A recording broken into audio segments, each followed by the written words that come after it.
This is a podcast from Minute Media.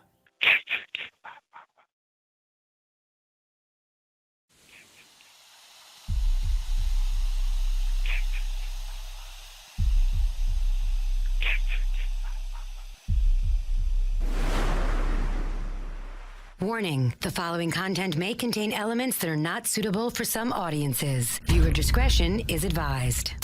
Hello, kiddies. This is yours duly, John Kassir, the voice of The Crypt Keeper. And you're listening to Slasher Radio.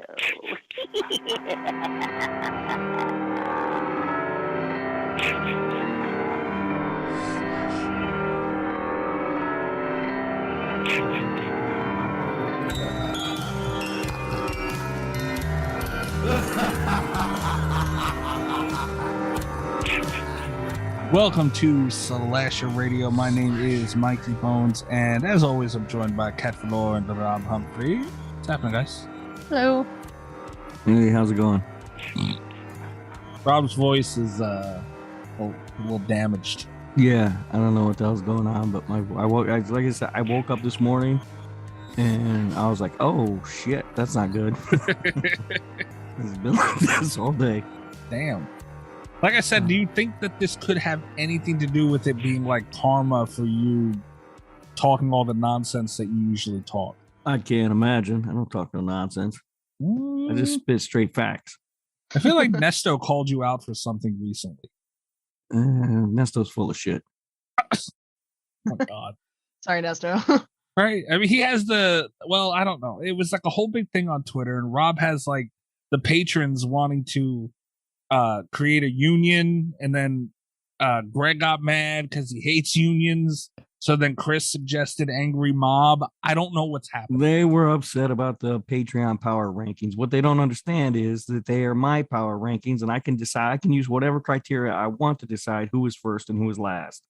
It's still not fair, though. No, man. It doesn't have to be fair. It's not about being fair. It's my rankings. And you don't feel bad for that at all, huh? No, life ain't fair. Get over it. Damn. All right. That's speaking of those. I mean, it's April. About that time. No, we just did them. Did we just do them? At the end of March. Yeah, we got them done late. Oh. In the quarter. Shit. Yeah, that's right. I thought we did it at the beginning of the Don't Mind Me. Shit. Well, all right. So then they still have some time. They have another couple months to get on whichever side of the fence they want to get on for that. Yeah. Except for you, Nesto. We know where you're at. Poor Nest. He wants the bottom so bad, you just won't fucking give it to him. I know. I told him he's never going to get the bottom. You don't see anything wrong with that? Nope. Yeah, man. One day he's going to do something to just outright like piss you off. He's going to get it. We'll see. One day. Anyway, so we have our interview with Tim Willits and Craig Sherman. They both work with SABER Interactive, the company, the studio creating the Evil Dead game that we have been talking about. We've been waiting for. We cannot wait for this effing game to come out. And we got a little bit of detail on it. There's been gameplay, but I mean, guys, tell me if I'm right or wrong, but gameplay doesn't tell me what a game is going to be a lot of times. Well, it gives you part of the picture, I think, right? Because it doesn't. I mean, you still got to play the game because you don't know like how the controls are going to work and how all that stuff. You know what I mean? Right. Like, is it going to be user friendly? Is it going to, intuitive, or is it going to be a huge pain in the ass? I agree. But it looks great from the gameplay videos I saw. Oh, it looks phenomenal. But I've been fooled by that before. Yeah, that's true. It was great to sit down with these guys and discuss a lot of stuff. I learned a lot about what they have going on, and the Friday the 13th game, not to get off topic with it, but like there was so much passion you could see right out of the gate with that thing because they're so franchise first. I didn't think Evil Dead had, like, it just seems so much more commercial, if that makes sense. And talking to these guys, I am pleasantly surprised that we're looking at a project that has the franchise in mind in such a way. So I'm really, really looking forward to that. If there was good. one thing that the interview I think conveys, it's that it is franchise first, you Right. know. Yeah. And yeah, I do appreciate that. Well, that's good. And for people who don't know, I was not able to make the interview, so I won't be on during the interview Yes. portion, which I'm sure that both gentlemen were very upset about. But I just couldn't make it. I was tied up at work. I don't think they were upset at all. No, I think they were probably bothered by it. They both drew big red Sharpie X's over your face because they were both wearing the T-shirt, and unfortunately, Yeah, I'm sure they're very upset. Rob, what would you do if we ever interviewed somebody and they had the Rob's Face T-shirt on? That'd be pretty amazing. Well, technically, we did with William. Yeah, William. Yeah, Shit. We didn't Yeah. see it though. Thank God. yeah, Yeah. I wasn't even here for that. Yeah. See, what's the matter with you? I don't know, man. You schedule these interviews at weird times, and then I can't make it. I think you go out of your way to make sure it's a time I can't be there. Okay. Fine. Fair. I don't know. Kat, you said you had something you wanted to bring up before we get to the interview. We're not going to do any news this week, but Kat has some important information. I have some very important information.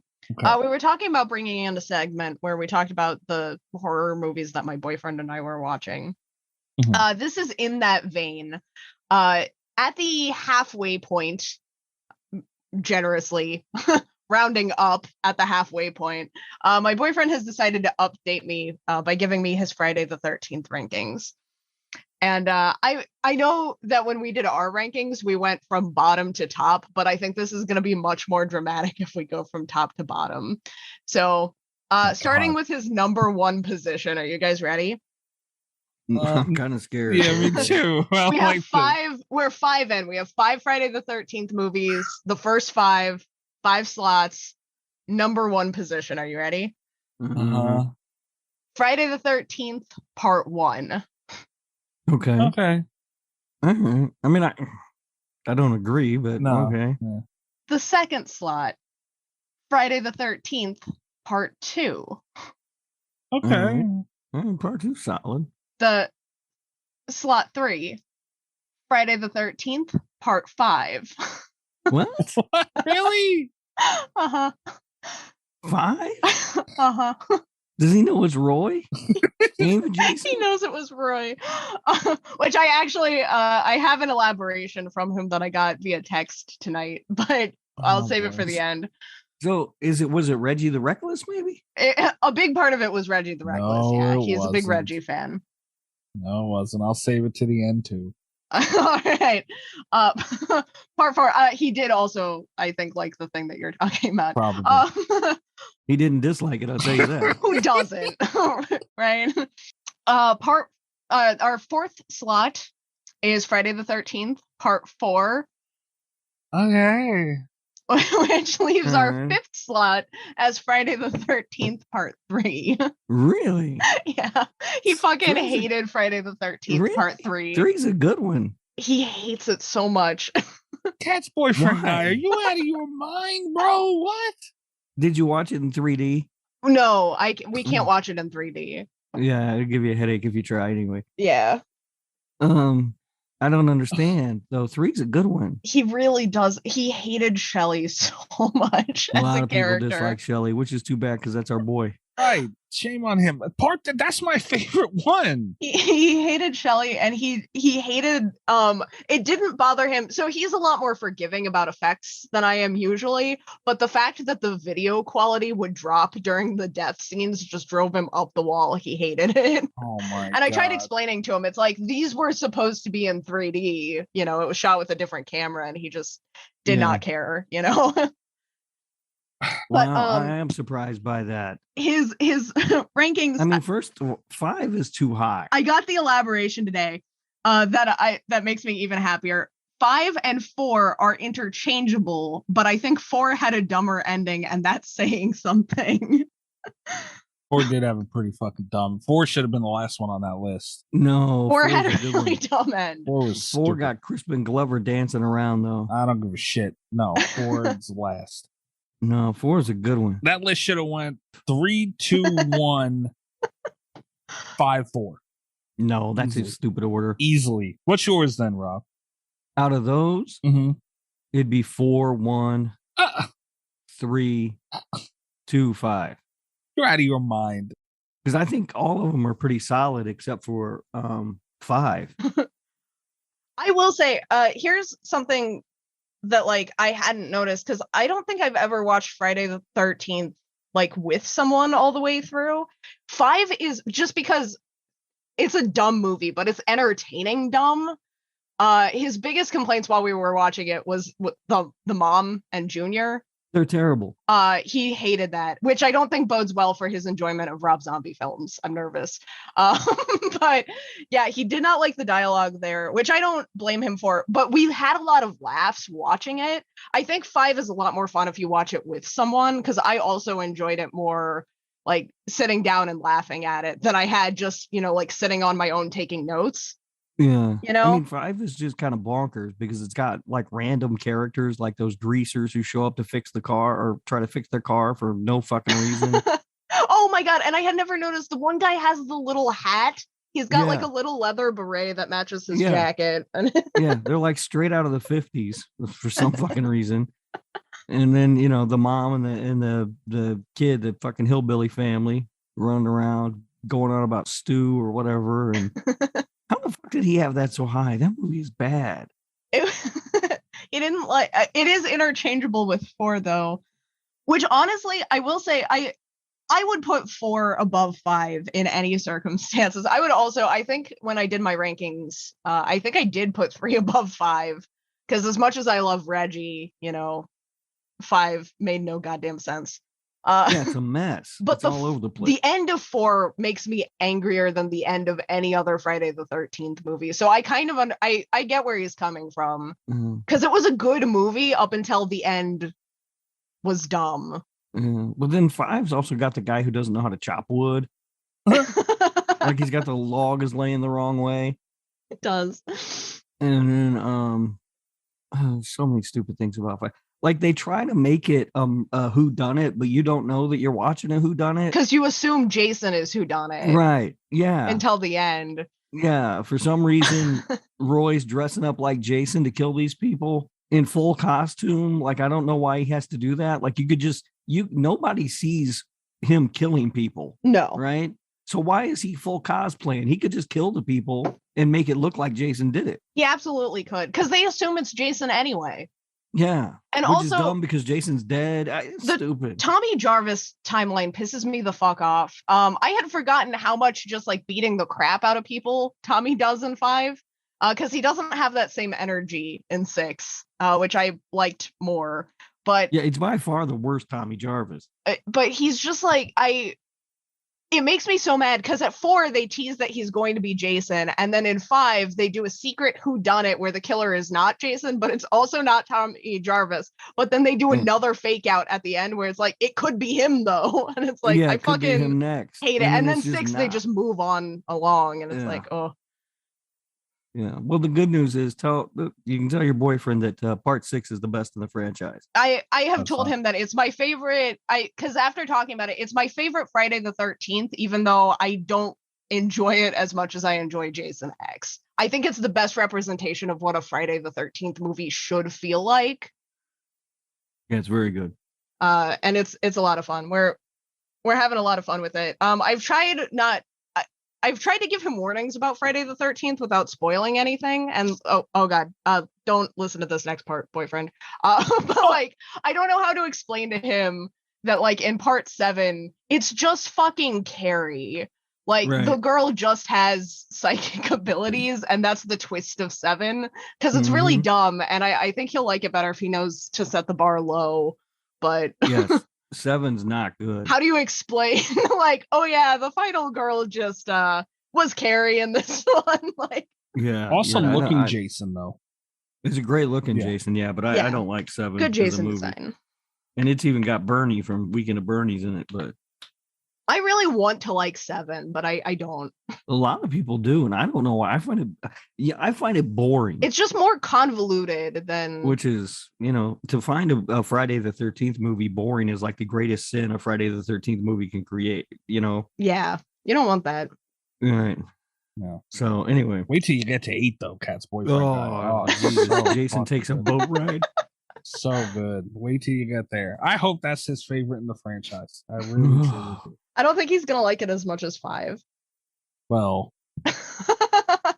we won't talk about that. We won't talk about Yeah, it. you got quite an adventure ahead of you, Cat's boyfriend guy. Yeah. Good, you got that. You got Jason Goes to Hell. I can't believe I have to watch. I feel like I'm being punished. Like, for the most part, I've had a great time watching these over with him. And for the Nightmare on Elm Street movies, he was there when I did the rewatch for Murder by Numbers, so it wasn't like I was watching them an extra time. But watching Jason Goes to Hell again does feel somehow like my karmic punishment for making him watch horror movies in the first place, where it's like, God damn it. You know what you do, Cat? Let's see how his rankings go. And if he continues to act the way he's acting, make him watch it alone. He'll learn. He'll learn. You're gonna act a fool. Yeah. You're gonna keep ranking 4 and 5 high. I mean, this is what's gonna happen to you. And hating 3. I don't get it. Yeah, He really doesn't like 3. 3's a pretty fun one. 3 is great. I don't like the final girl in 3. I kind of understand. I don't hate 3. Again, I ranked it higher than 5 in my rankings. But I understand where because I also, I don't hate Shelley the way that he does, but I understand where he's coming from. Like, Shelley's got some issues, and the final girl wasn't that special. The effects do kind of waver because of the 3D stuff, and it's like, I understand all his points, but I don't outright hate part 3 because it's where Jason gets the mask. It's like an iconic film moment, Right. Yeah. Yeah, there's some. I mean, the group of friends in 3 is also weird. Because you got that's his other problem is that the fucking 30-year-old drug dealer, 40, the middle-aged drug dealer and his girlfriend. And fucking, and there's also the weird flashback to when she encountered Jason like as a little girl or whatever, but Jason's wearing the same outfit he's wearing in the movie, the rest of the movie, which is just weird. And I'm not sure it makes sense with the timeline either. Who knows? 3 was a little bit weird. I get his points. I'm not mad about his rankings, but I thought you guys might have some opinions about 5. I'm not mad, but I think I don't think he's right at all. Just come right out and say it. Titties only go so far, bro. There's no excuse. I know what you're thinking. No, this is wrong. You need to go back. Make that movie good. No. But I don't have a problem with I'm surprised he has the original in the number 1 slot. He liked the original a lot. I mean, I like it too. It's a good movie, but it's a lot of people I don't know. It just seems like it hasn't aged really well for a lot of people. I don't know. I'm just surprised it's his number 1. Yeah. I think he doesn't have that emotional attachment to Jason. It could be, and we do. So it's like it's impossible for us to put a non-Jason movie anywhere near, even though Rob had no problem doing that with Halloween, but we're not going to talk about that right now. But it's hard for us to about. You put a non-Michael Myers having movie high on the list. Not on my top spot. Rob, you put a non-Jason movie at the top of your Halloween list. How dare you? Pretty much the same thing. Kat was the only one who made a wild call on the Halloween list. And she did it on the fucking Friday list, too. You know what's crazy? As ridiculous as this list is, it's still not as bad as Kat's. That's the crazy part. He likes sci-fi movies. Jason X is going to be near the top of his list, too, I bet. Might be. I mean, Jason X is fun. It's a fun movie. It wasn't the best, though. No, it's not the best movie, but it's a fun movie. I seen somebody on Twitter, some of the shit that I post on there, and somebody said something about X being the best one. And I was like, holy shit. You tagged me. Yeah, who else was I going to fucking show that to? Of course. It's like he has the other half of an amulet that you own. I fucking cannot wait until my boyfriend's list, it goes from like Jason X to part 3. Oh my God. I don't think 3 is getting dethroned from that bottom spot from the way Kat made it seem like he really I 7 might. He's got to make it through 7, 8, and 9. I don't think 8's gonna bother him the way that it bothers us, because he knows it's about a boat. He listens to the podcast. He's heard the complaints. He's heard me say it's a good movie, and he knows you guys are full of crap. That's why. He knows you have terrible taste. No. Me and Kat's boyfriend guy are we're more in tune than either one of you with these movies. Okay, I mean, He likes Cabin in the Woods. fuck everything I just said. It's all bullshit. He has no idea what he's talking about. God damn it, he ruined it. That's a pretty crazy list, though. Maybe he just said he didn't. Maybe he just said that so that, like, you know, Kat wouldn't attack him. That is possible. I know my ex didn't come clean right away about not loving Cabin in the Woods, but he does like horror comedies, and he was pretty pissed about. He also, I told him I was gonna say the Friday the 13th rankings and nothing else because he's tired of getting roasted on the podcast. I did. Dude, roasted. I thought we were nice to him. Oops. On and off. But no, he was pretty mad about how Marty got pushed off the bracket. Because he, like me, shares the opinion that Marty is very smart. I don't know who beat Marty. I don't remember. Fuck Marty. Jenny, I think. Yeah, come on. Well, Jenny was killing everybody. I also like how Kat's relationships, like her ex waited to I got picture waited to the breakup argument. Like, oh yeah, by the way, as he's driving away, he's yelling out the window. That's pretty much what the argument was. It was like, I didn't like Cabin in the Woods. I didn't like Rogue One. We'll just part ways. Oh, that's fucking hysterical. I want to be Kat just for like a day or two, just to see what goes on. Oh God, just sounds exhausting. It does. It sounds like just who the fuck knows. Yeah, and I can't believe this boyfriend guy thinks we're roasting him. I shouldn't bring it up again. He's like, I can feel his anxiety now in the future listening to this, where he's like, don't bring it up again. But it's it was the carbonated beverage thing. Oh well, yeah. I mean, but he needs roasted just a little bit for that. Yeah, come on. I think even Chris got in on that one on Twitter. I think. I think so. Yeah, but as far as appearances of people on this show, you're not doing that bad. I mean, we had Dan the Shiny Ball Man, for God's sake. That's true. That's a fair point. That's a very fair point. Although not a bad nickname. I stand by it. He had nothing to be mad about with that nickname. Mm-hmm. It's advertisement, if anything. That's right. No one's ever called my ball shiny. They've been called a lot worse. All right, so that's not that bad of a thing. All right, so. That's the poor guy. Kat, why do you do this to the poor man? I don't know. I don't know why he puts up with me sometimes. I make him watch Friday the 13th Part 5. Yeah. And he likes it, though. I also made him watch Part 3, though. So. Yeah, guy's a weirdo. I don't know what's going on with him. God. I'll probably be watching those soon, though, Kat. I was just thinking the other night, it's about time for my annual Friday the 13th rewatch. I haven't seen those in a while. I have a friend who has never watched a Friday the 13th movie. You talked about, is it the one that you talk about in the interview? I don't remember that interview. Oh, okay. I don't know. Maybe. Oh, no. Okay. No. There are two people that have never seen a Friday. Believe it or not. Oh and God. I sat and I put on part 6, and they enjoyed it. It's because 6 is a good one. It's just fun. The 6 is just a fun movie. Right. And it's got a little bit of comedy in there, probably more comedy than most of the other ones. It's the best representation of what people who don't know what Friday the 13th is, but they are aware of Jason. You know what I mean? Like they don't want to see part 3. They want to see zombie Jason. Yeah. Yeah. Poor Kat's boyfriend, guys. Okay, we gotta get like the next Slashy Awards. We gotta give something to him, Rob. We'll see what we can do. Like a Purple Heart Slashy. Yeah. And just remember, Kat's boyfriend guy, I lift people up.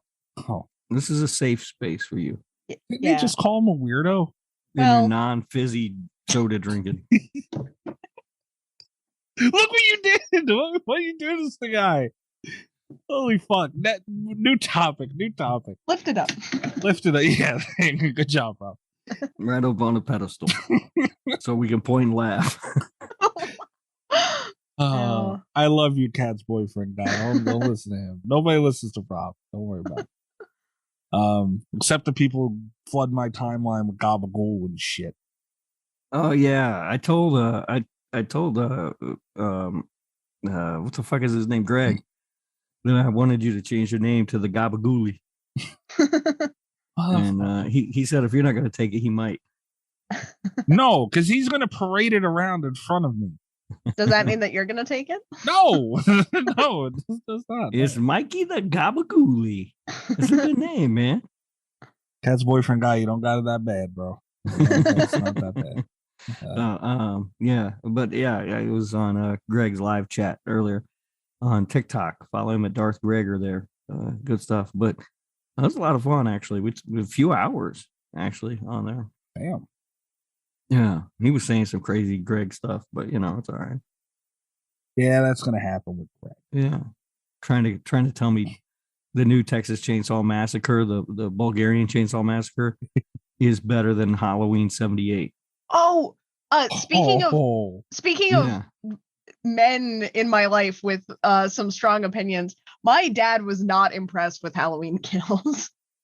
Oh yeah, which I understand, but it was I get it. It was a little bit sad because he was the one he convinced me. I think Halloween was the first horror movie he ever recommended to me because he's not like a huge horror guy. And when I started getting into it, he sat me down and made me watch Halloween, which, has been like a huge thing. And we went to see 2018 together in theater. And, it's just been kind of a tradition for us. We finally got it, HBO Max. We sat down to watch it and he wasn't having it. He just kind of was like blank faced while it was going on. And then the credits started rolling and he's like, huh.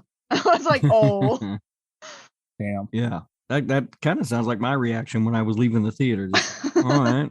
Huh. That was a movie, I guess. Yeah, that was I knew it was gonna happen. I knew it was coming, but it was a little sad. Yeah. I still contend it's not an awful movie. It's just got it's got a lot of problems, but it's still kind of fun. But I can understand that. Speaking of HBO Max, did you guys see that the Evil Dead movie, Evil Dead Rise, is going to be released on HBO Max? Oh, I did not. Is it? That's exciting. Yeah, later. I don't know the date. Sometime this year, though, and apparently it's going to land on HBO Max. Nice. All right, awesome. So, that's actually a pretty good setup. I'm professional. Sometimes these fucking Jack Daniels in the can, boy. It was right there. What? You're drinking Jack Daniels in a can. Cat, what are you drinking? We didn't do the drink roll call. I'm back on my tie in a can. Okay. All right. I'm drinking Diet Pepsi in a glass. I didn't have it in me to go get the hard stuff. Might have been good for your voice. Yeah. Although this is for Cat's boyfriend, I guess this would be hard stuff because it's got bubbles. And now it's a bit. You happy, Cat? And now sorry. Hey, it's not everybody gets their own bit on a show, He should be thrilled. Okay. We're gonna kick you guys over to our interview with Tim Willits and Craig Sherman with SABER Interactive behind the Evil Dead game. So enjoy, and we will catch you guys on the other side of that. Cat's gonna be single soon. Yeah. He can come on the show and defend himself if he wants, Cat. Could you imagine him coming on the show, but we can't know his name, so we have to talk to him as Cat's boyfriend guy? He shows up on camera wearing a name tag that says Mr. Cat's boyfriend. That'd be funny. That'd be funny. I'm sure he's a lovely fella. He's very nice. He puts up with a lot. Yeah, I was gonna say I can imagine. He's got a threshold, huh?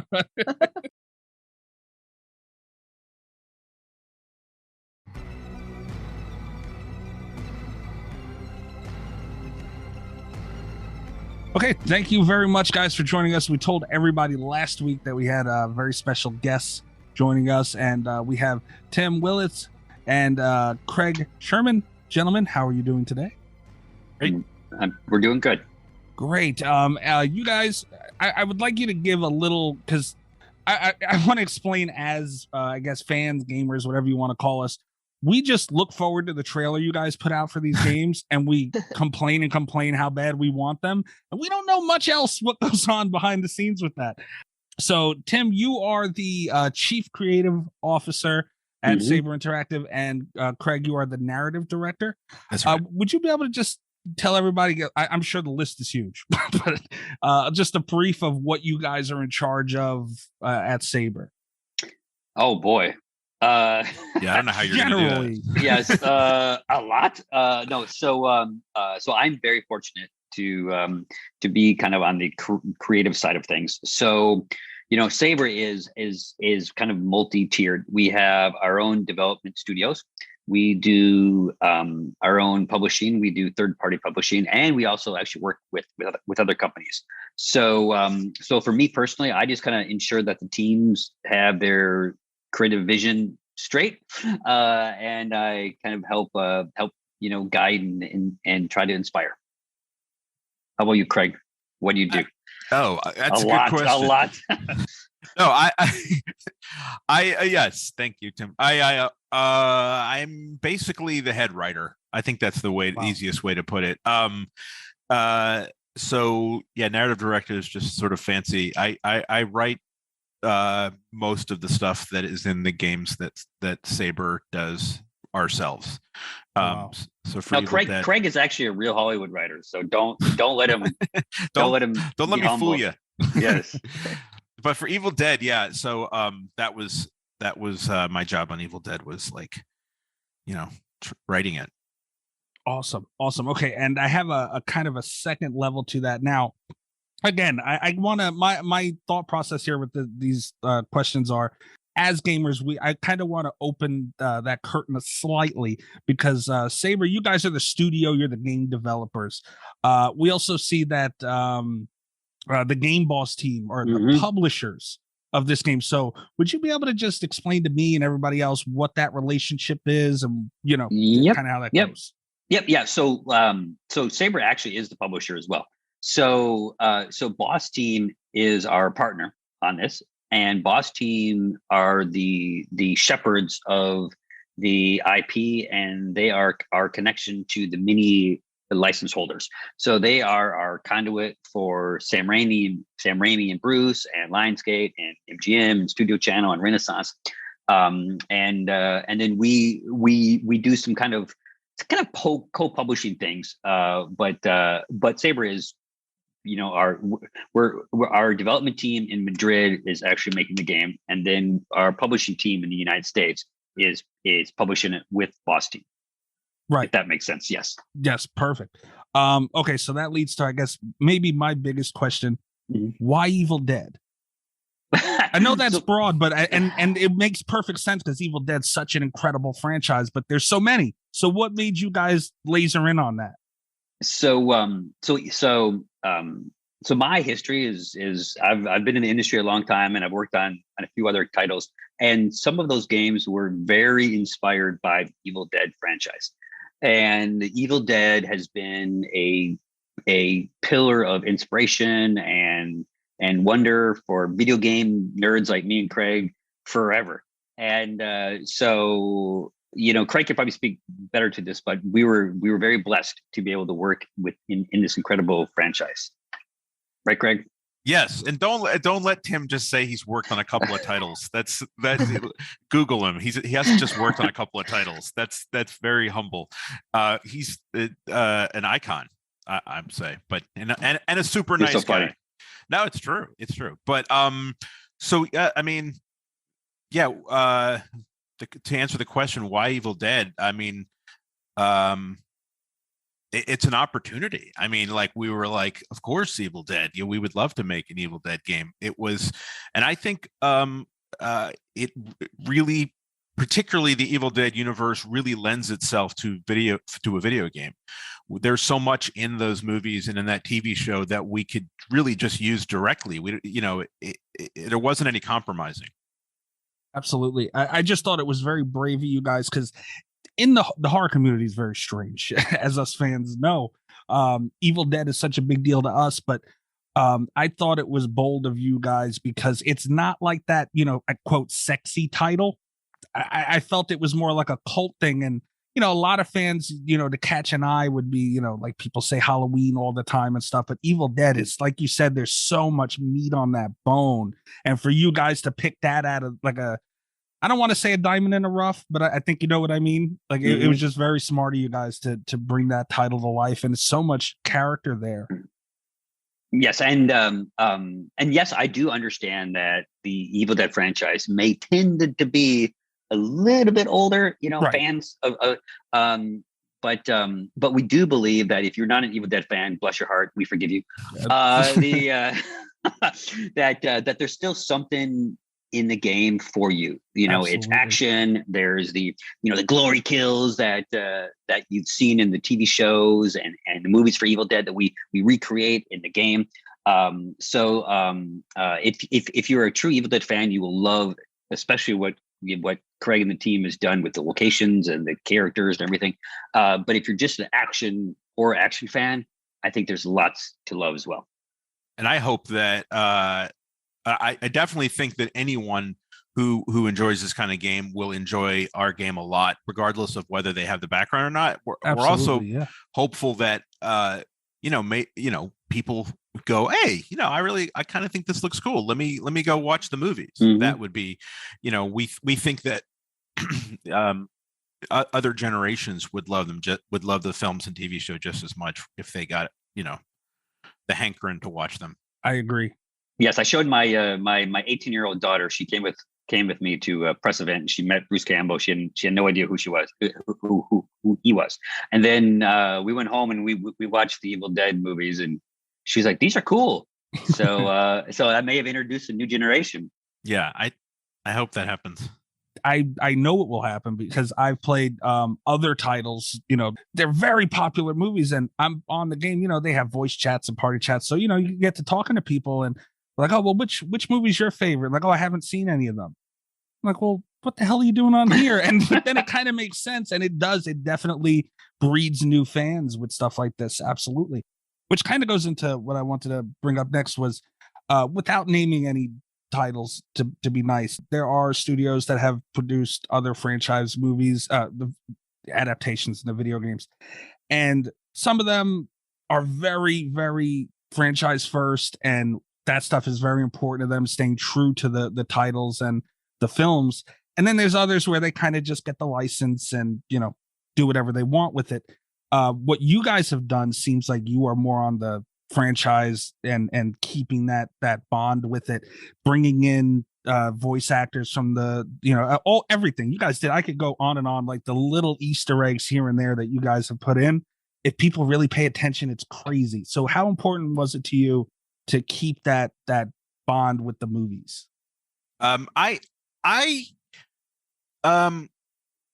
been an Evil Dead fan myself for a really long time. I have family who are Evil Dead fans even before I was, and I've been aware of sort of the fandom of Evil Dead for a long, like most of my life. So if we were going to make an Evil Dead movie, if we were going to make an Evil Dead game, we were gonna do it right. We were gonna honor the franchise and honor everything that we love about it. And just to get the license and then make something else, I don't feel like we had to really choose between a fun, we didn't have to choose between what would be fun in a game and what would be true to the series. We're lucky in that way. It was there. Yeah, I would definitely say, and I think Tim, you'd agree that we were, while the game is fun for everybody, we certainly respected the IP a lot, as much as we could. I mean, that was the only way that we were ever going to be able to work with, Bruce himself, Sam Raimi, the license holders for the other. We had to be perfect almost. We had to make our characters perfect. We had to make Professor Nobly's cabin perfect. We had to make these locations perfect. So because these are the real, this is their lives. I mean, Bruce has lived this franchise for 40 years, and and it was very important for him to make sure that things were done correct. So we had a massive bar that we had to get over just to get approval on this stuff. So it was very important for us to get everything right. And we were able to get we have, I don't know if you know this or not, we have the entire cast of the original film in the game. and a lot of other cast members from the films and the television. We have, if you're, Kelly and Pablo from the TV show are in the cast, and so working with those people, they still, all of them, even the ones from the old school Evil Dead movies, really, really respect and love this franchise. So, we had to get it right. We had to try our best to get it right. Absolutely. And that's I'm just sitting and kind of soaking in what you were saying, because obviously we know that there's back and forth and approvals need to be made and all that, but like that, what was that process like? Was there any, I don't want to say pushback or anything like that, but the revision process, like, was it different? Like, what was that like? Yeah, I mean, having one license holder is difficult enough. Having 4 different ones was funny story. I'll tell a funny story about Bruce. So one of the I think it was Army of Darkness Bruce. I'm not sure. Ash Williams. His butt was not correct. So we had to. So Bruce Campbell personally is like, yeah, my butt's not correct. So we had to keep fixing his butt in order for that. So he was happy. But you know what? It would be easier if it was just we're just making stuff. But we got a better, like, we have a better game. I mean, we have a better. Absolutely. Yeah. Bruce's butt is better because he was firm. The other characters are just better because we had to show them to the real person. And when you're modeling a real person and that real person is going to look at it, you just work harder. So I think I actually made a better game, to be honest. It would be Bruce Campbell out of all people. Let me check my butt real quick. But he was so like Craig can tell you, he was so fun to work with. He was awesome. Just exactly what you'd want him to be. He is like that. He is funny and entertaining, and really, really has a serious side. He's very committed to making, to doing this right. He, we see him as this, he's always joking and he's funny, but he's serious about this. He's a 100% true pro, and this is very important to him. So, like Tim was saying, we didn't really have a choice not to sort of do it the right way. We had, 4 license holders and Bruce and Sam, and so, standards were high. I have to hop in for my other anti-social gamers out there. Is there anything you can tell us about the single player mode for this? Yeah. So if sometimes you don't have your friends to play with, you can play the game by yourself in 2 different ways. The first is the main core game loop, which is 4 survivors versus the demon. You can play that by yourself. You can jump in as a survivor. The computer takes care of your buddies, and then you play against the computer as the demon. If you want to just experience more of the world, we have these side missions, and we only have a handful, and it's not a single player campaign. It's not like that, but it is single player missions that allow you to dive deeper into the lore and into the story and into the setting. And you complete those, you can unlock some characters, some skins, and you get access to, I'm throwing this to Craig. You get access to something that we call the Nobi recordings, which, if you, as a fan, you would know that Professor Nobi is a very important character in the franchise, because he and his wife and his daughter and her friend Ed found the Necronomicon in Castle Kandar, and he brought it back to the cabin to translate. And so, as in the movies and the TV show, he records himself doing these things. He has that reel-to-reel tape recorder.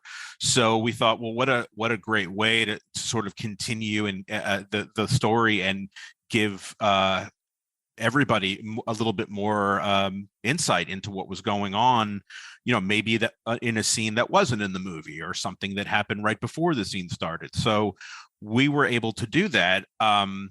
So you will, as Tim said, you will be rewarded when you do these missions with a Nobi recording, and there are lots of them. And if you listen to it, you will hear, in some cases, it's Professor Nobi talking on his own. In some cases, it's him. It's one of them is with Annie, his daughter.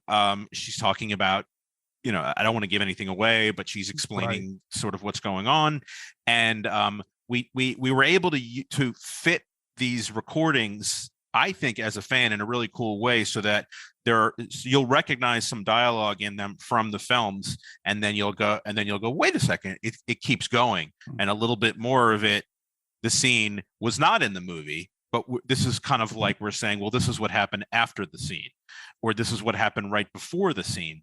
And these Nobi recordings that you earn in the game we have used them as a way to bring the game into the Evil Dead universe, because the game is asymmetric horror game, and it has loads of characters from the Evil Dead universe. And so the question for us is, well, we'd like to be true to this. So how would all these people from all these different places be in the same place to do one thing? And so the story goes that Professor Nobi accidentally, he summons the demon, and Henrietta, his wife, is possessed, and he's in a very bad place, and he's recording this. And what he does is he looks in the Necronomicon, and he sees Ash. He sees the hero from the sky. Remember in the second film, he's holding up there's a picture of him holding up so he's okay, I'm gonna summon the hero from the sky, and he's gonna help me fix this problem. So he tries all these incantations to try to summon Ash. He doesn't know his name's Ash, and he ends up getting all these other characters who are friends of Ash, who have fought alongside Ash in all these different stories, and they're showing up in the cabin, and then they go off and help to fight the demon. So this is how we explain why we have characters from 4 different three movies and a TV show, and everyone had to approve that. So my personal opinion is that Craig actually made real canon, and he made the glue that holds some of this stuff together, since the guys who made the movie had to approve it. That's amazing. That's a really cool tie-in, and just having validation from that many different sources of this franchise. That's just amazing. It's humbling. Yeah, I mean that is wild, because I mean, Craig, you were saying how earlier on about writing movies and stuff like that. That's kind of sort of what you did in the game in itself, which is like what.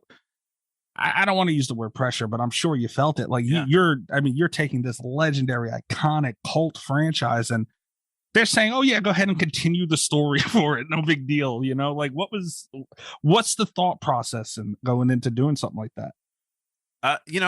We all felt it, I think. And as far as the story was concerned, I don't know if I think I felt more of a responsibility and pressure. Pressures has a negative connotation. Right. I never felt like what if this doesn't work? It was more like, let's get it right. Mm-hmm. And we're not going to be able to put it in the game unless it's right. So I felt excited and honored about it. But yeah, that I guess that's the stuff we don't think about. That is just so cool. We just pick up the controller and want to kill things in cool ways, but you don't think about all that other stuff that you're getting to enjoy on the back end, which is just wild. Before I just got one or two more things before I let you guys get out of here. We're pretty much in a world where horror gaming, I think this year is like huge for it. Like there's so many titles coming out, you guys being probably the leading title into that. But it's a very small I guess group of gaming now, especially online, asymmetrical multiplayer. And there's only a couple of titles out there. What is going to separate Evil Dead from that, from the few that are out there already? So I believe there are a couple of things that will separate us. One thing that I love about Evil Dead is in other horror games, you hide in the shadows waiting to die. But in our game, you pick up weapons and you kick ass. And you fight back, because Ash is the hero. I mean, he kicks ass, so he's got to kick ass in the video game. Another thing that I believe will set us apart is, we do pull game mechanics that players are familiar with to help them kind of ease into the game. But we have a much larger, much more structured kind of objective system that allows players to have accomplishments, to work together as a team, to have some emergent gameplay. It's not just doing the same simple thing over and over again and then hoping that you can survive. It's really exploring this world with your friends and then kicking dead-eye ass. So even if you're not a fan of the franchise, again, I feel sorry for you, but you will find something in this game that you will enjoy because it is just a fun action, over the top, in your face, bloody, asymmetrical horror game. So if you want action games, you like horror games, if you like having fun with your buddies, this is the game for you. Absolutely. And it looks like it. Obviously I'm a fan of the franchise, but pretending I'm not, it's hard to looking at trailers and everything. Like, I have no idea what to expect. And that's what I like so much about it. It's like, well, it kind of looks like this, but then it sort of looks like that. And it's just, you don't know what you're going to get. And I love that because it, like, everything I see looks great, but you just got unique. Exactly. But the last question I have for you guys was Tom Savini. The Savini skin. I pre-ordered the game. I cannot wait to see this thing in action.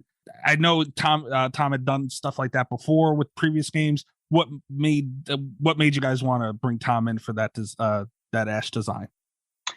I mean, I think he has a very unique style and an artistic eye, and fans like stuff that he does. I mean, he's mega talented, and to have more that influence on the game, I think is very rewarding for fans of the franchise and fans of him specifically. Yeah, I'm kind of hoping that every horror game just has a Tom Savini skin option going forward. Would be pretty nice. And Craig, we should have him do like a Tim and Craig skin, just so we can like. I would like that. That'd be cool. Yeah. What would your power be? Oh, my power. Your special ability. Probably telling bad jokes.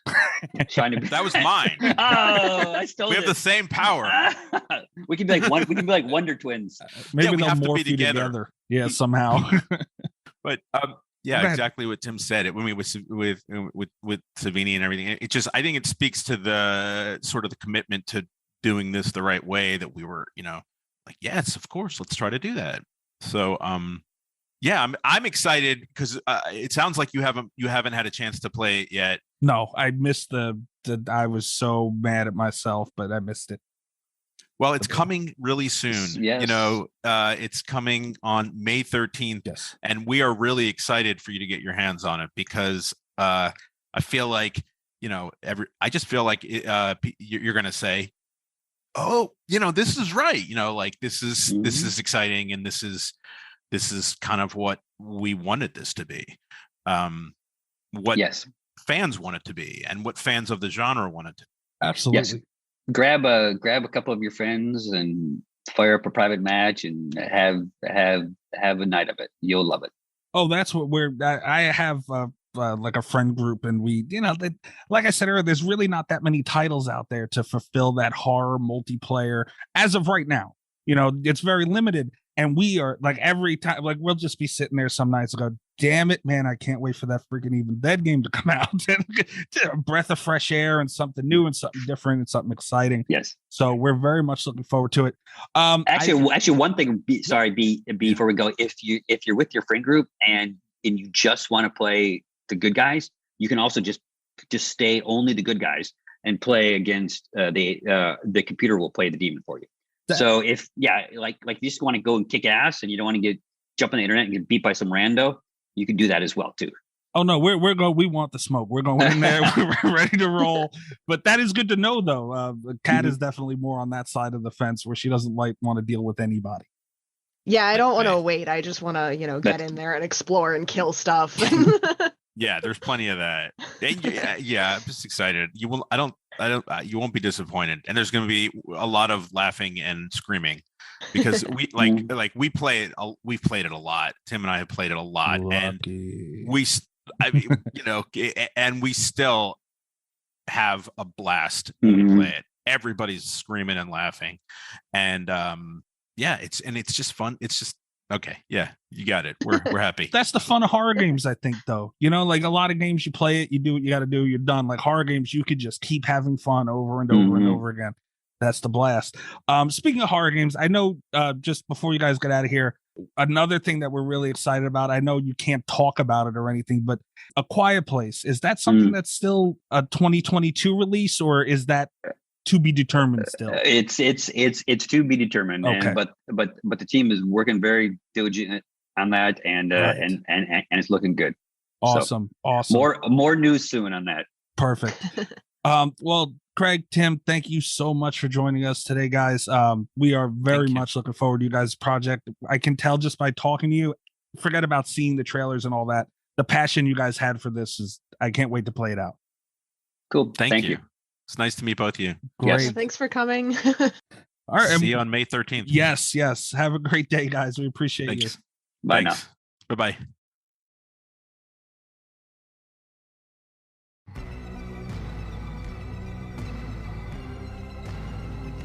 All right. We're back. I hope everybody enjoyed that. I loved it. You don't love anything. Well, you guys didn't ask a single question about sharks. Oh, I didn't. man. I was very well behaved. Kat, Rob, rather, what would you do with the sharks? Like, how do you tie sharks to the Evil Dead? How many sharks are in this game? And what is wrong with you for not putting sharks in the game? Why are there no sharks? Did you consider a shark-based Evil Dead game where there's like a shark that looks like Ash and a shark that looks like I don't know the other characters' names. I'm tired. I can't think of them. But you know, you could make like shark looking like characters that are sharks but look like them, and then you could play it that way. Why would they want to do that though? Why would you not want to do that? See, you don't have an answer. There's no answer. Like, what do you say to that? There's nothing to say. And that's how you win an argument, ladies and gentlemen. You say something logic, something completely stupid, and you win an argument. God damn it. Yeah, and again, sorry I couldn't be there. I got tied up on a work call. Missed the thing. I don't believe you. My apologies to those two fine gentlemen. I feel like you were doing something dirty. Sometimes work feels dirty. Oh, move away from that one. Regret that pretty quick. All right, guys. So, I mean, Evil Dead, the game's going to be fucking awesome. They recently, actually, after this interview, after we recorded this interview, they put something up of Bruce Campbell and his son, who is apparently a streamer, him and his girlfriend, and they had a little squad of people, and they were playing Evil Dead. Yeah, oh, that's fun. Yeah. And yeah. So what it was, I don't know if you watched the video or not, Mikey. I watched some it. of it, yeah. I watched two different versions, and one of them was much better than the other one. That's all I'll say. Especially about explaining what was happening. So Bruce Campbell's son was playing the game against a squad of like these four, I think it was four, maybe five, I don't know. Big time YouTube people, I assume. Because they flew all these people into Los Angeles just to play this game. And Bruce Campbell was just kind of sitting there making Bruce Campbell type comments throughout the whole thing. So it was entertaining enough. And the game looks good. The game looks great. I also think this is the best, what's the best way to put it? I guess representation of what we can expect. Because, like we were talking about earlier, trailers and all this stuff, especially for video games, they're going to make it look amazing. They're going to make... Right, yeah, they're not going to show you the crap. Right. They're not, but you don't see actual gameplay. Like, yeah, you see gameplay, but it's cutting from kill to kill to kill to kill. I want to see what I can expect when I load into a game. Just start to finish, even the boring shit. I want to see that, and you've seen some of that. And it looks awesome, man. It truly, truly does. And I've said this before, as much as I love Friday the 13th, I fucking despise Dead by Daylight, but like, I just want something new.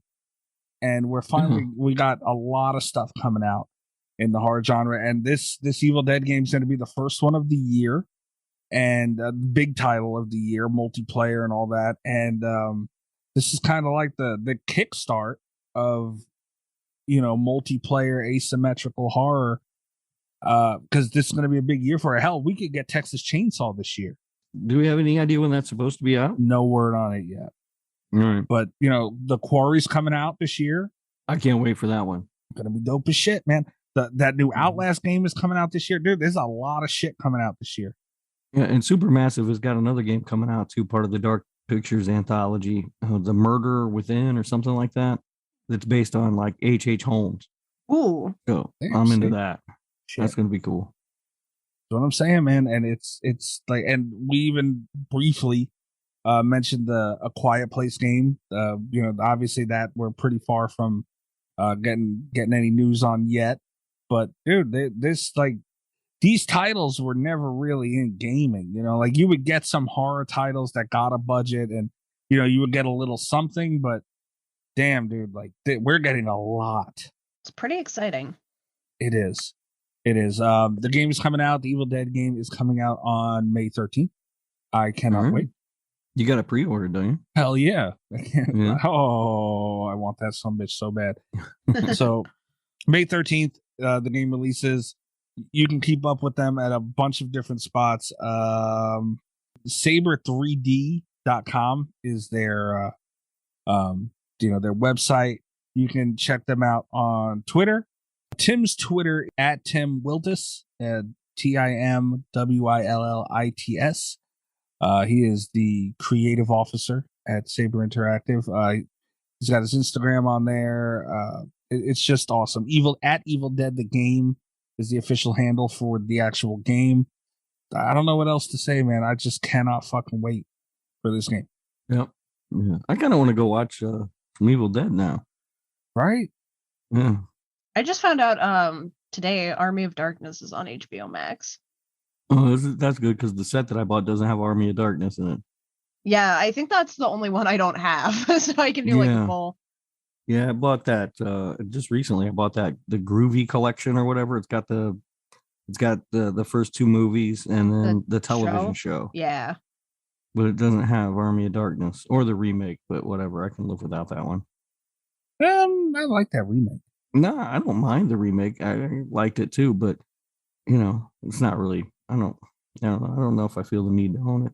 That's fair. It's nothing like the OG stuff. That's Yeah, for sure. and Fede Alvarez. Can we talk about him for a minute? Let's, because I also didn't like the remake. So. Oh wow. Okay. 2 strikes for me. I was gonna say this guy has built up goodwill, right? With Don't Breathe and the Evil Dead remake, and now he's doing everything he can to destroy it with Don't Breathe 2 and Texas Chainsaw Massacre. And apparently now he wants to do a reboot or a remake of Alien. Yeah. I'm like, dude, leave it alone. Shit. Damn. What are you doing, man? That's what I've always wanted is like a dark, gritty 2000s aesthetic Alien that's less scientifically accurate. He needs to be jailed or something. We gotta stop him. That's scary. I didn't know he was trying to do that. Wow. Yeah, I don't know if the only one of those movies I liked was Don't Breathe, and liked is a strong word for my feelings on that movie. I liked it. I thought it was good. I actually didn't see Don't Breathe 2 because I was told that the guy that is now the hero, and I was like, well, that's not right. Yeah, I didn't watch Don't Breathe 2. If it comes to a streaming service, I would like to watch it, but I wasn't going to pay money to see Don't Breathe 2 because it looked dumb. Yeah, honestly, it just didn't look good. I think I said that at the time. Like, I was kind of excited about it when I first heard about it. And then I saw the first trailer and I was like, oh, I should not be less excited about your movie after seeing the trailer than I am before it. Right. That's fair. Yeah. I have one more complaint. Mikey, you can cut this out and use this as an Easter egg if you want. Oh, Lord. But I have a court. Oh, not Lord. a horror court. Because it's court. not horror related, just a court. Well, it's got to be horror court if we're here. I mean,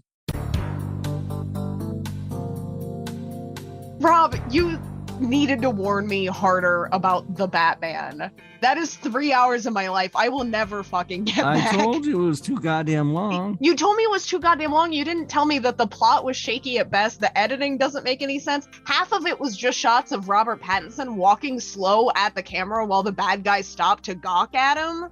Like, what the fuck was that? You didn't like him in his role as emo Bruce Wayne? I did not like emo Bruce Wayne. Also, that hair. He's a fucking billionaire. Get him a haircut. Like, what yeah, the? no, Come on. it's not a good movie. And that's the thing, because I was expecting it to be kind of mediocre, but a lot of it pissed me off. Yeah, it's way too long, and the plot is paper thin. Like, there's not much there. And then there's that fucking car chase scene where, like, they show the guy flipping upside down.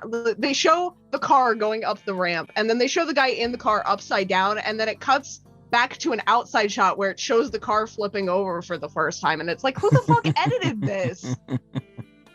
I don't think I even noticed that. It was some of the dumbest editing I've ever seen. And there was another shot like that too, like with the grappling hook, where he grapples those two guys mid-air, and then it shows them looping over the bar, and then the Batman just flies upward, I guess by sheer momentum. Like, Yeah. like, what the fuck is happening? I don't know. Like, I heard a lot of people before I saw it that were like saying that they liked it because it showed Batman being the world's greatest detective. What? But I didn't really. Yeah, I was like, when watching it, I was like, well, he doesn't really do much. Like, he doesn't even really figure out who the Riddler is. The Riddler kind of gives himself away. Yeah, and then the Riddler gives himself away, and then the Riddler also in the jail cell is like, you didn't figure out my plan, you're not as smart as I thought you were. And it's like, Right, did we yeah. think he was smart? Is that Yeah. part of this? And but his plan was Goddamn. stupid anyway. It was a stupid plan. It was a really dumb, it didn't kill anybody. No, it's And a then terrible plan. That was another thing that really bothered me, is at the end, all of the like little minion men are like out to kill Batman. They're like, that's him, and they're shooting at him and stuff. But like, the Riddler was teamed up with Batman up until he thought he was teamed up with Batman up until that point. So it's like, why would he instruct his people to shoot him? Yeah. Like, what? Yeah, I don't know. I'll be honest with you. It was a 3-hour movie that I saw not more than a couple of weeks ago, and I really don't even remember it. God, I can't 'Cause wait there's to just not nothing remember there. it. There's like no substance to the movie. There's nothing really to remember. I watched it today and I was mad. Yeah. I mean, if I liked anything about it, I liked Colin Farrell as the Penguin. That was fun. He was the best Yeah. part of that, and it's a shame that the movie wasn't about the Penguin. Yeah.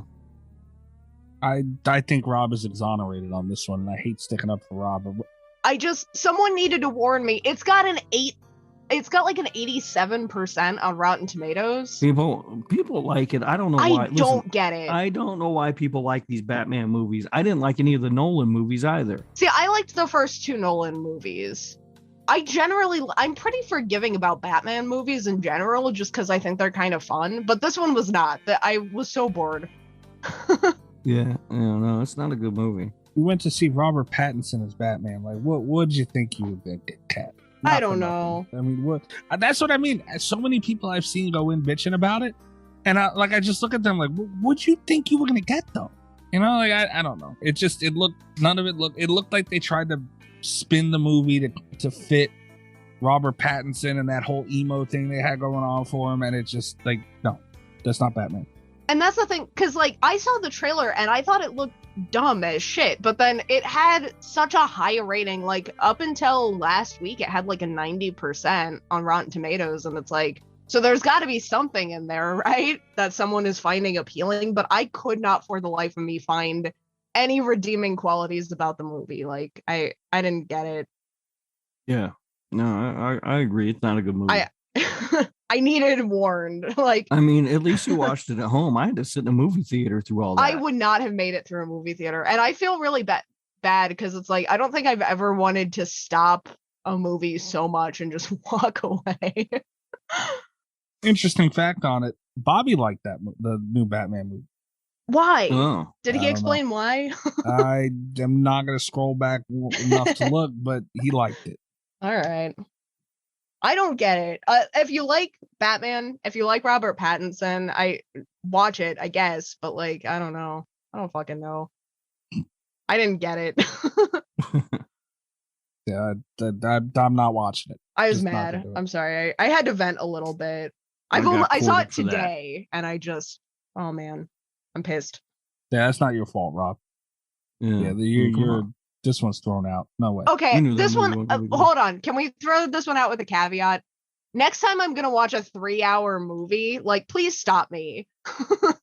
Well, just- some 3-hour movies are good. In general, like, unless it's a rewatch, unless I'm going to watch Once Upon a Time in Hollywood, please stop me. I don't need any Yeah, more that's of a good this. I try and tell everybody we don't need fucking 3-hour movie all the time. Godfather's 3 hours. A good movie. There's very few exceptions.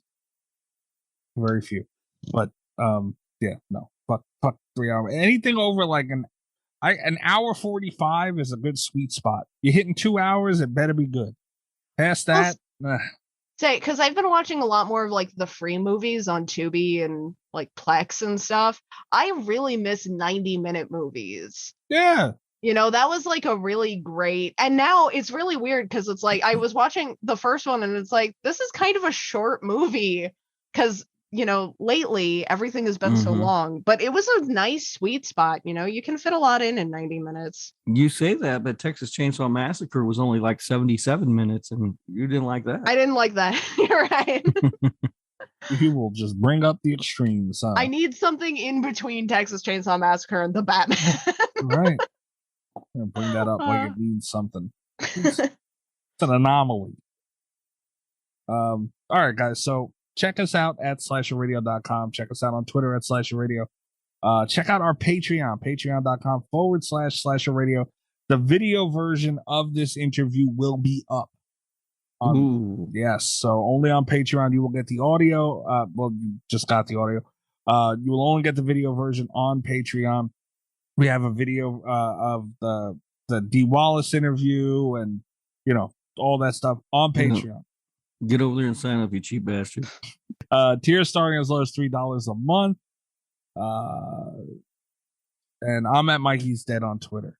You know what we need to start doing to really drive some people to Patreon, because these people won't pay us, cheapos, is when we do these interviews, I want you to start cutting me out for the regular feed, but if you pay for the Patreon, then you can hear me. Or backwards, yes, Mikey, whichever way you want to do that. Yeah. Good idea, Rob, kind of. We'll reverse that, and that'd be a pretty sweet deal. Although I did get I had an idea for a pretty cool game that we played on Patreon. That was pretty fun. Yeah. So if you subscribe to the Patreon, you could hear Mikey's clusterfuck of a show. It wasn't a clusterfuck. It actually went a lot better than I thought. I know, but that's what we titled it because we didn't have a name.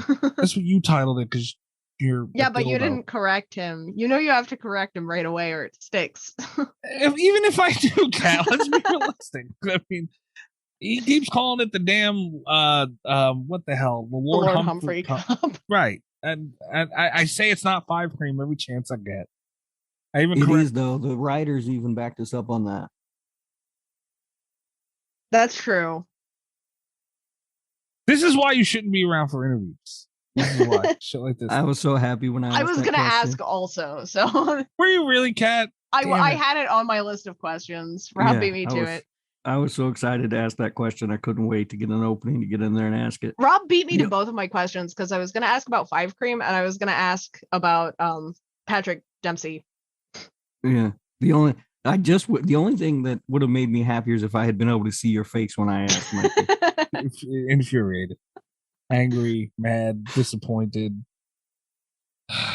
We should start appearing on camera also for the Patreon thing so that everyone can see my Willy's Wonderland t-shirt.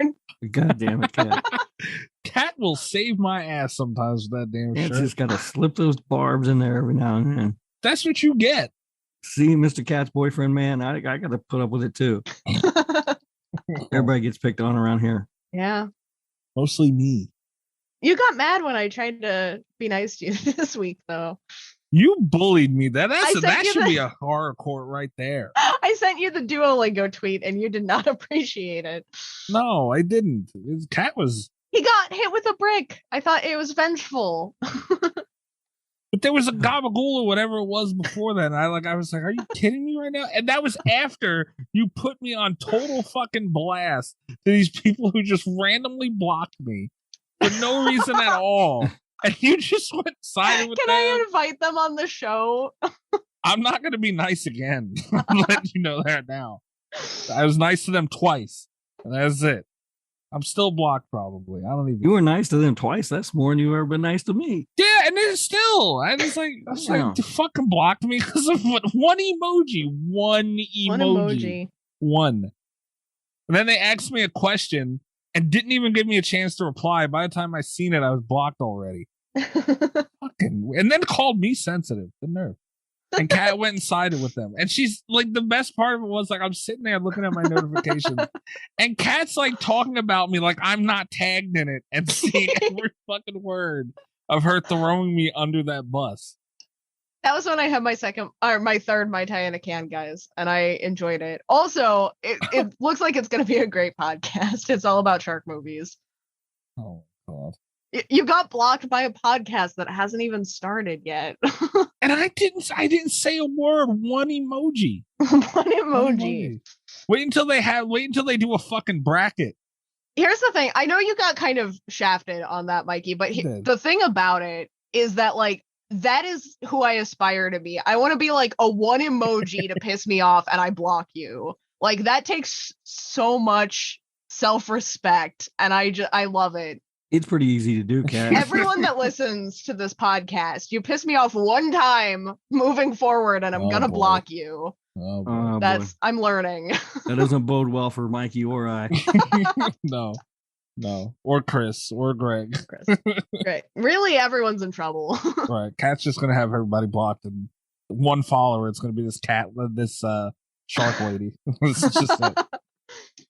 We'll just be talking about shark movies. That's honestly my ideal Twitter experience. I couldn't believe it, man. And Rob, she just continued on talking shit about me with me tagged. She didn't even untag me, man. Like, I wasn't even there. I didn't even know any of this was going on. I couldn't believe it. I mean, I knew the lady blocked you. Yeah. Yeah. And I had your back, Mikey. As soon as I saw that, I went and unfollowed her account. You were following her? I started following her, and then I saw she blocked you, and I was like, oh, I can't have that. I unfollowed her. Kat's probably like That's so DMing loyal. with her now. Yeah, right? See, look what you did. I'm impressed. Rob was the loyal one. How do you feel right now? Because I lift people up. Listen, she's my mentor, though. She's your mentor. I'm learning how to block people. Although I don't care if the bad CGI shark guys block you or not, Mikey. I'm not unfollowing them. Oh, I figured that. Yeah. I'm drawing the line somewhere. They won't even follow me. I even tried following them again. I was like, all right, they asked to be on the show. Maybe I DM them. Nothing. I'm going to invite them on the show, I think. I'll be nice to them. I'll in all seriousness, that seems like a good, we should have them. But if they ignore me the entire time? You would deserve it for what you did to their movie. We talked about it. I mean, we gave it, some sort of airtime somewhere. And, they agreed with Mikey for the most, that it is a comedy, that it was intended as a comedy and not a horror movie. Well, that's not how I was watching it. So, Yeah, but it was so I'm funny. just saying, you were mean to them and they gave you, like, the benefit of the doubt there. I wasn't mean to them. You were mean to the movie and they gave you the benefit of the doubt. They agreed with you. They're nice. I like them. They are very nice. I'm sure they're great people. And, I'm sure they put a lot of effort into their movie, but... Thank you. All right, you can find me at Mikey's Dead. Apparently, don't send me any shark stuff, because I'll just be blocked. You'll be instant block. Instant block. The cat will side with you immediately. Rob, where are they finding you? I'm on Twitter at RadioRob123, and you can listen to my other show, This Horror Life, wherever you're listening to Slasher Radio. Nice. Yeah, I really wish I would have thought about that shark thing earlier in the episode. That would have been. I've completely forgot about it. Where are they finding you, Miss Valor? You can find me on Twitter at cat_Valor, VOLEUR. There you go. Come check us out next week, guys. We will have a Patreon pick next week. So remember, patreon.com/Slasher Radio if you want your vote in for what we watch and what we discuss. Please be nice to us. Good night from Slasher Radio. All the best of Slasher Radio podcast.